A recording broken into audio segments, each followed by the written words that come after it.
So kuna hii tips ambayo inaitwa typography hierarchy. Sawa? Ni tips ambayo ya msingi sana ambayo unatakiwa uifahamu, maana nimeona kuna baadhi ya watu kwenye design zao wana changamoto hiyo. Kama ndo mara yako ya kwanza unatembelea channel yangu, hakikisha umeangalia video ambazo zimepita ili mradi kuongeza maarifa zaidi. Kitu kingine ni kwamba usahau kusubscribe channel yangu, kushare, kulike, kucomment, kushare na watu wengine ili mradi maarifa haya wayapate.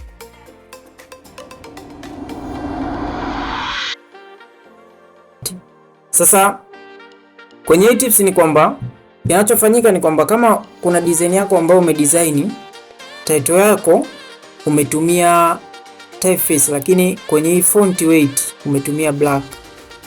Sawa? Sio kila fonti, niseme hivyo maana ndo wengi mnaelewa.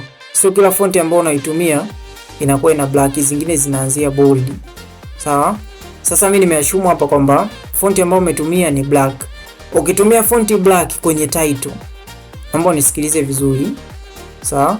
Ukitumia fonti black, yani font weight black kwenye title, hakikisha ile body yako au tunasema subtitle, sawa, usitumie tena black. Sawa? Una skip ile extra bold. Kama hiyo fonti ina extra bold, una skip unaenda kwenye bold. Sawa, ndio maana nimekuandikia hapa. Mfano, hii fonti hapa, hii typeface ina font weight ambazo ni black, extra bold, bold, semi bold, medium, regular na light. Sasa kinachofanyika ni kwamba title yako umetumia black, usitumie hii extra bold, unaachana nayo. Kwa nini? Kwa sababu extra bold na black ni font weight ambazo zinataka kufanana sana, yani hazitofautiani sana, zinataka kufanana sana. Sasa unachokifanya ni kwamba utakuja kwenye bold,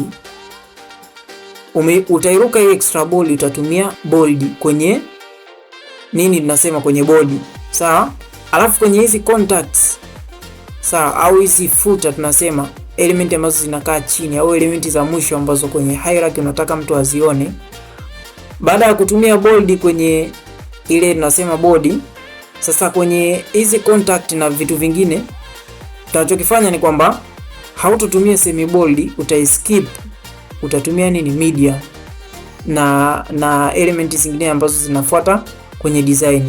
Na hizi zote hapa zipo huku. Ukienda hapa kwenye fonti husika utakutana nazo. Mfano, kama ulitumia hii kwenye title, utairuka hii bold, utatumia semi bold kwenye body au subtitle. Sawa? Ukimaliza hapo kwenye zile tunasema kwamba contact us, kuwasiliana nasi, usitumie regular, unatumia light. Ile utaangalia na aina ya fonti. Sio kila fonti zinakuwa zinafaa, zingine zinatofautiana sana. Mfano, kutoka kwenye semi bold mpaka light inakuwa ni light, ni nyembamba sana. Kwa hiyo unaweza ukatumia regular, lakini utaangalia na aina ya fonti ambayo uko na. Kuna fonti zingine ambazo hazina option hizi ambazo nimekupa. Mfano fonti kama Bison ni moja tu hiyo, unaona ilivyo hivi. Na hizi fonti za namna hii mara nyingi tunazitumiaga kwenye heading au kwenye title tunasema. Unaona kama hii ilivyo hivi. Sasa assume umetumia title, fonti ipo ina unene huu, alafu ukatumia tena body, fonti ina unene huu, alafu ukatumia tena kwenye zile contact, mawasiliano, sio na vitu gani, fonti ina unene huu. Kuna namna fulani ambayo design yako itakuwa inakosa hierarchy iliyokuwa nzuri. Kwa nini? Kwa sababu kutakuwa kuna emphasis ambayo umeiweka kwa kila element. Nasema kwamba kuna msemo mmoja unasema kwamba kama kila kitu kitakuwa kina umuhimu, basi hamna kitu chenye umuhimu. Sawa? If everything is important, then nothing is. Yani kama kila kitu kutakiekea kitakuwa kina umuhimu, basi kwenye hizo elementi zako kutakuwa hamna chenye umuhimu. Kwa hiyo unatakiwa uzingatie kwamba nikitumia black au tuseme font inaanza na bold. Nikitumia bold kwenye font, kwenye hiyo font labda title nimetumia bold, unaruka semi bold, alafu utatumia medium kwenye nini, kwenye body. Sawa? Ukimaliza kutumia medium kwenye body, unaruka hii regular, utatumia light kwenye nini, kwenye contacts. Utaangalia na font yenyewe, zingine zina variation tu hapa. Sasa utajaribu kucheza nazo.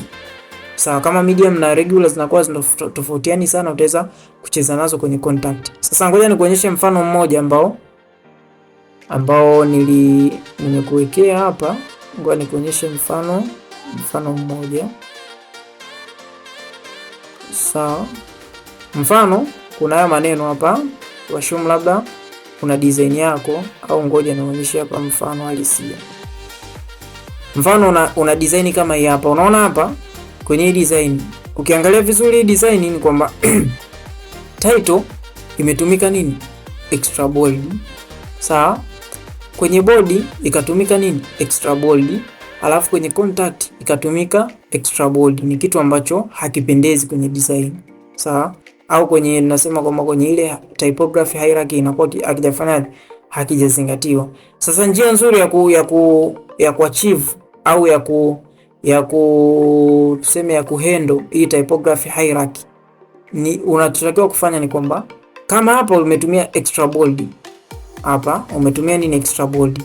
Nitaskip hii bold, nitakuja kwenye nini? Kwenye semi bold, ambayo semi bold nitakuja kuitumia hapa kwenye hii nini? Kwenye body yangu. Nitabonyeza hapa, nitakuwa nimetumia nini? Semi bold. Ukiangalia hapa na hapa kunakuwa kuna hierarchy iliyokuwa nzuri. Alafu utakuja hapa chini, kwa sababu hapa nimetumia semi bold, hapa nitaruka ile ninaita medium, nitakuja kutumia ni regular. Sawa?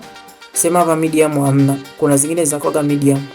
Hapa nitatumia nini? Regular kawaida. Unaona font ya regular na hii ya nini? Ya semi bold zilivyokuwa zimetofautiana. Sawa?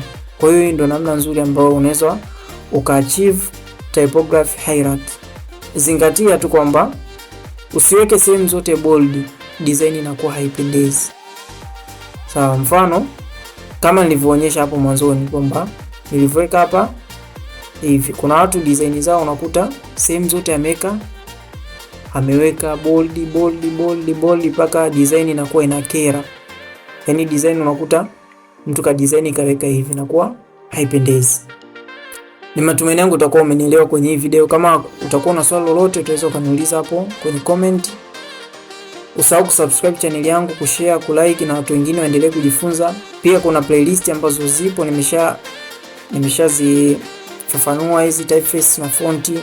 Kuna color psychology, kuna principle of design, unaweza kupita nazo ukajifunza zaidi ili uendelee kuwa vizuri katika design. Mpaka kufikia hapa itakuwa ndo mwisho wa video hii. Tuonane katika video inayofuatia. Peace.